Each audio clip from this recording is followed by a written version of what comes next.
What's up, guys? Welcome to Daily Dose of Reddit. This is your host, Zach, and today's subreddit is r/IDontWorkHereLady. This story's called Customer Was Cool, Assistant Manager Tried to Fire Me. So this is a really old one, like 20 years. But there was a police report filed, so maybe still interesting. This is a long one. Around 20 years back, I worked in hardware support for a corporation. Desktop and server support, physical network installs, heck, I even did phone system punchdowns. This matters. I'm on my way home when I decide to swing by my local electronics and media store for a DVD set that had just come out. It had a cool figurine with it. Unfortunately, my favorite color is blue, and I had on a blue blouse.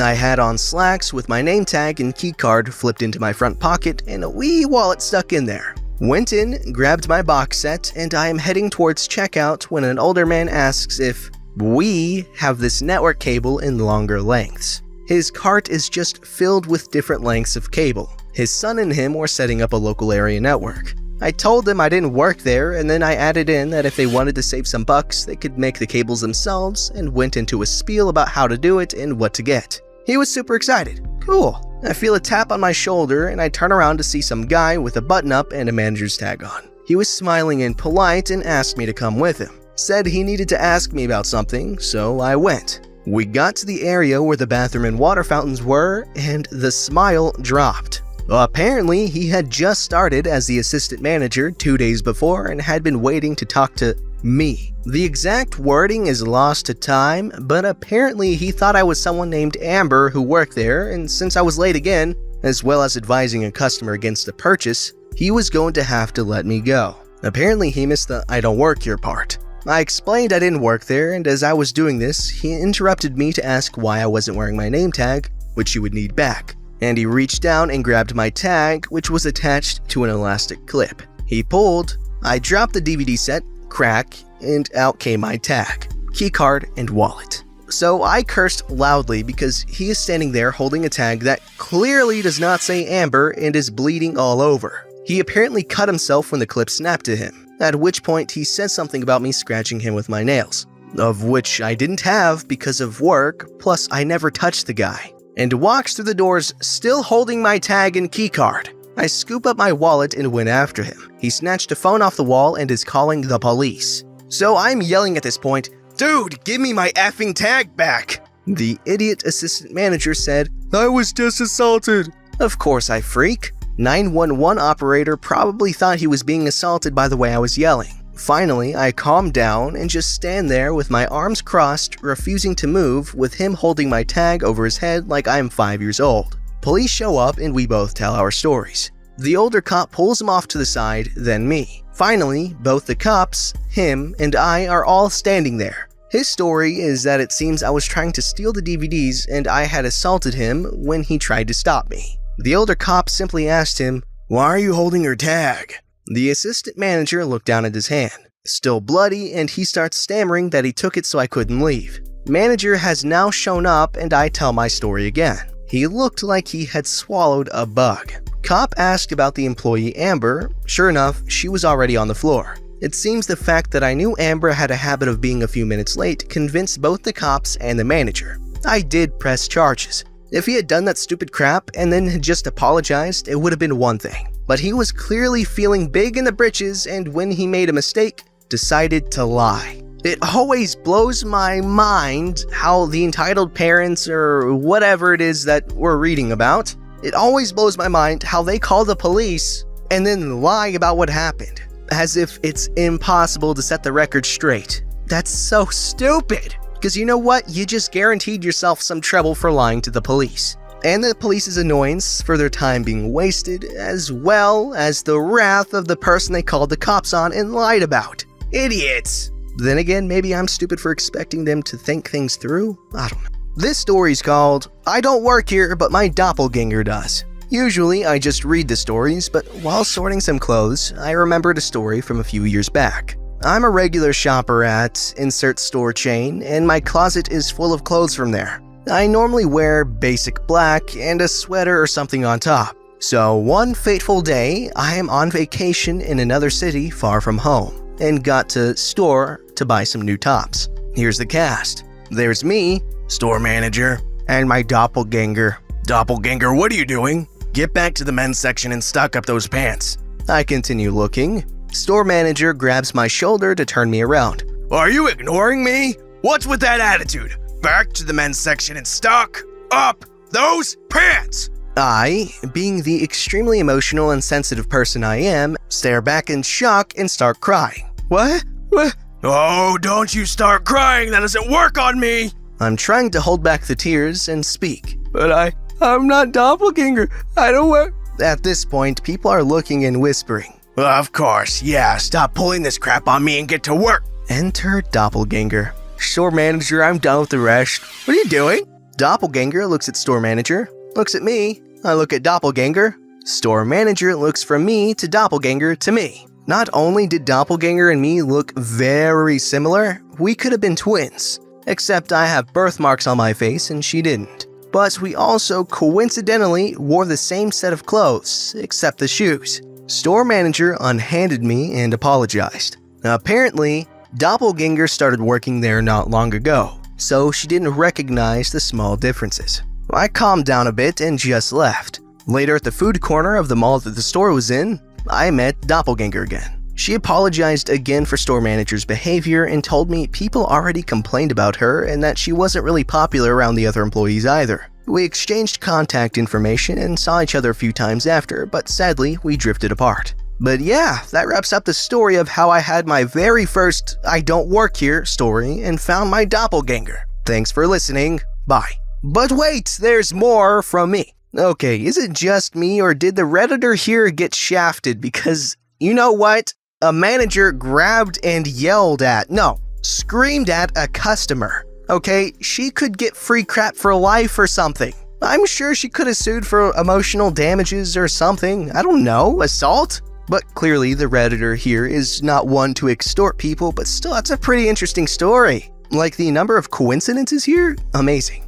This story is called, I'm Not From Here, Karen. This is a long one. So I was 16 at the time I met Karen. I'm from down south and I have the accent. I ride horses and go to competitions, so I'm in Illinois. The place was a small town with one main grocery store, it seemed. The show was pretty big and I could drive, and I brought my close friend since I was just picking something up quickly for lunchtime and getting waters or something like that since we ran out. My barn tends to feed many of the neighbors at the show, so I go in the store alone. I am very sweaty since I had been moving hay bales and whatnot around and wearing a solid gray t-shirt, plain baseball cap, belt, jeans, and cowboy boots with spurs, the jingly kind. They were not big, but made noise. The store's uniform was, guess what? A button-down shirt that was gray with a gold nameplate. I was wandering around, kinda clueless as to where I could find drinks, so I just walked down the aisle quickly. Then she appeared in front of me. Oh, finally, a gosh darn employee! I turn around to look behind me, and I see a cashier and think nothing of it and continue on my business. Now, as a good, polite Southern belle, I dipped my hat to her, acknowledging her existence as I walk around her after seeing I'm not at the drinks. Where the hell do you think you're going? I was startled by being shouted at for no reason. I'm sorry, ma'am, I think you have the wrong person. My accent must have been obvious for her to know I'm not a local. Oh, since you are a no good stupid southern hick that just moved here and started working a minimum wage job to pay for sweet tea since your brain is so watered down by family fun. Side note from Captain Zach. Family fun is not the word she used. I was just, paraphrasing. At that point, I am slack-jawed. If you don't know, Southerners can be very well-mannered and polite. But if you insult them, you have been marked for death. I will say this once, ma'am. I do not work here. I'm quite bellicose with you at the moment, so I shall leave before things escalate. What the frick tack made up word did you just say? I turn to walk away, and then she grabs my wrist to pull me around. Now, working with animals that are easily 5 times your weight means you get ripped.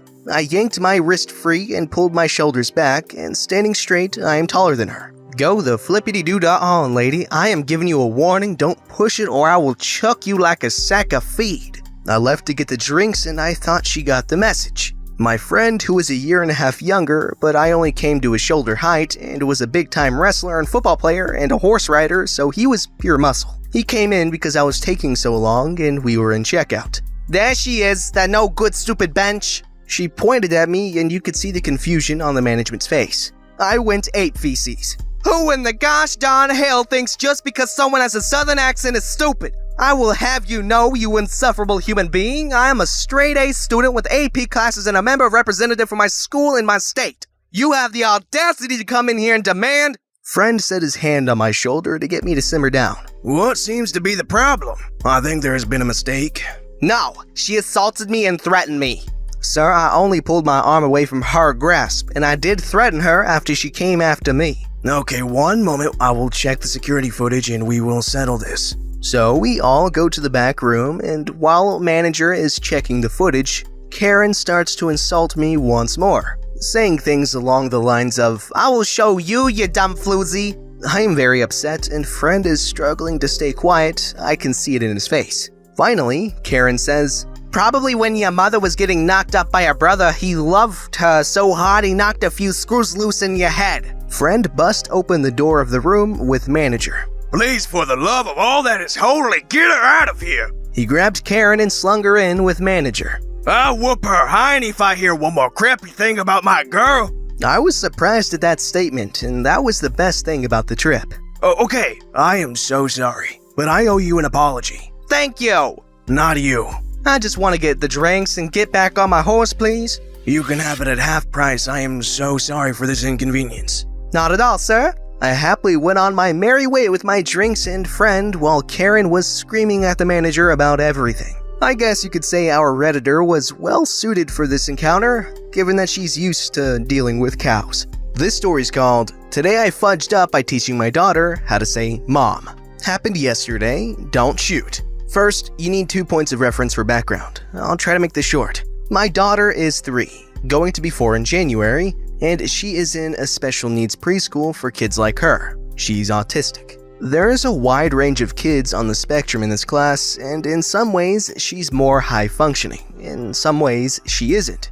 For instance, she's pretty social for an autistic kid. No, she doesn't look people in the eye when she doesn't know them well. No, she doesn't pick up on most social cues, other than knowing to say please when she wants something, and thank you when she gets it. But she's interactive with people when she warms up to them eventually, which is pretty good. She's far less advanced in speech. Most of the words or sounds she makes are just looped repeatings of her version of what she has heard others say, or flat out some mumbled language she made up herself. She makes very few connections between vocal language and intent, only truly understanding what hi, bye, please, thank you means. That's it. This makes communication difficult for her, and it's her biggest area she struggles with. Anyway, she doesn't call her father and I anything. Like I said, only knows 4 words consistently. She doesn't have names for anyone. You can tell she knows someone by how she interacts with them, but homegirl will never point at her dad in reference to anything or even call him by a name. She'll just smack him if she wants his attention.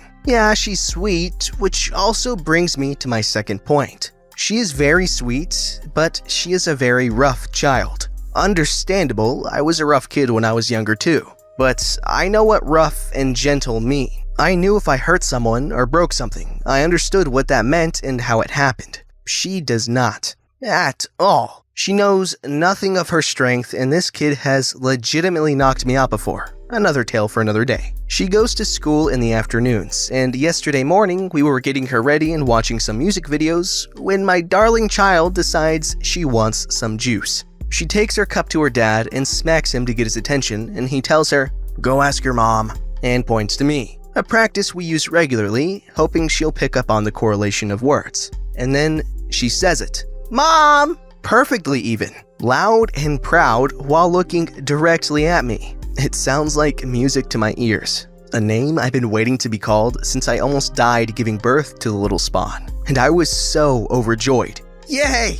I exclaimed. "I am Mom!" Well, she can tell when she's done something good, even if she doesn't know exactly what it was. And this sends her excitedly into a loop. Common for young autistic kids, and older ones, I'm not sure, sorry. Sometimes they get stuck on words or phrases. She's done it often before, and this time was no different. "Mom! Mom! Mom! Mom! Mom! Mom!" I get up to get her juice. "Mom! Mom! Mom! Mom!" I hand her the juice. She takes a swig and goes right back to repeating. crawls into my lap and I'm happily smiling away as my child practices my newfound name. Well, you've got her looping. My husband says to me from across the room. She looks at him and exclaims yet again, "Mom!" No, I'm Dad. He says, but she's still stuck on a loop. My heart sinks. She only knows the word mom, right? No correlation with me. So I take her hands and place them on either side of my face and say, "No, this is mom. Mom!" A desperate attempt, I'm not proud of it.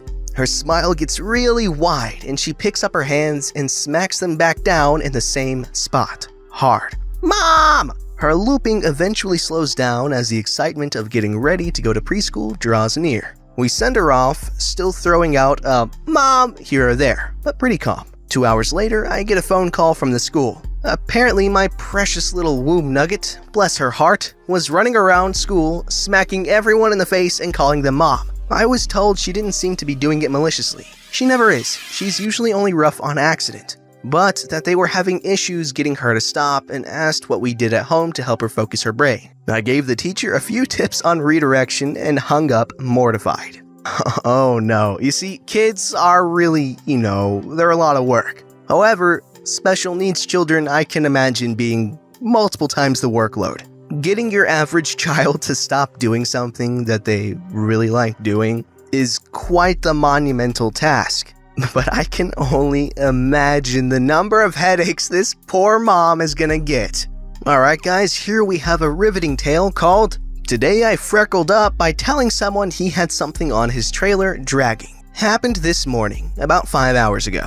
I was on my way to work, following a guy towing a trailer behind him. I noticed some sparks coming from somewhere beneath the trailer. Normally, I wouldn't think twice about it, but I was having an especially good morning and wanted to help. Plus, he was hauling a decent-sized excavator and didn't want something to happen to it, because it looked pretty new. We pull up to a stoplight, and I hop out of my truck to run up to him and let him know. Apparently, he didn't see me because when I said, "Excuse me," his window was open, he turned and punched me in the jaw. Being one who didn't want to escalate the situation, I let him know about the trailer and proceeded to apologize for scaring him. As I turned around to go back to my truck, the light turned green. The way this intersection is, there were the lights we were waiting at and another light 50 feet back down the road to tell incoming traffic what the light is, as it's somewhat of a blind curve. As I'm walking back to my truck, a woman comes around the corner and slams into the back of my truck, pushing it forwards into me. It didn't move very fast, but it hit me hard enough to knock me over and crack a few ribs. She then gets out and yells at me for being stopped at the intersection as I'm laying on the ground in quite a bit of pain. The way she viewed it, I was an 18-year-old kid who got out of my truck to do something stupid. The cops got there and she got cuffed after trying to assault one of the officers. Okay, what? This guy gets socked in the jaw and he apologizes and doesn't wait for anything in return? And then he got hit by a freaking truck? No, he got hit by his own truck. Like, what? What the poon? Like, okay man, I'm sorry. Rough morning. I hope it got better. Don't forget to like, subscribe, and hit that bell to never miss an episode.